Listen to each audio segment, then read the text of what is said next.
பாட்டி கையால விறகடுப்பை மூட்டி அம்மியில அரைச்சு மசாலாவெல்லாம் ப்ரிப்பேர் பண்ணி நாட்டுக்கோழி சாப்பாடு சாப்பிட்டா எப்படி இருக்கும்? இந்த வீடியோ ஃபுல்லா பாருங்க. செம்மையான ஸ்பாட்டு. அப்படியே ஓட்டு வீடு செட்டப்ல இருக்கும். ஒரு பலகையில பாத்தீங்கன்னா டேபிள்லாம் போட்டிருப்பாங்க. இங்க என்ன அப்படின்னா நாட்டுக்கோழியோட ரேட்டு 800 ரூபா. அதை சமைச்சு தரதுக்கு 150 ரூபா சார்ஜ் பண்றாங்க.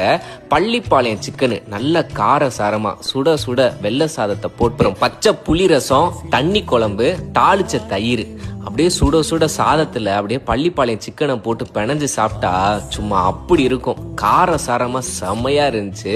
நாங்க சோறு ரசம்னு போட்டி போட்டு சாப்பிட்டுட்டு இருந்தோம். கண்டிப்பா வாழ்நாள்ல ஒரு தடவைனாச்சும் இங்க போய் ட்ரை பண்ணி பாருங்க. டேஸ்ட் அட்டகாசமா இருந்துச்சு. கடையோட பேரு பாத்தீங்கன்னா ஐயன்குடில். அட்ரஸ் அண்ட் கான்டாக்ட் டீடைல்ஸ் எல்லாமே டிஸ்கிரிப்ஷன்ல தரேன். ஈரோடு பக்கத்துல தான் இருக்கு. போய் விசிட் பண்ணி பார்த்துட்டு எப்படின்னு சொல்லு. தம்பிக்கலாம் கோயிலுங்க.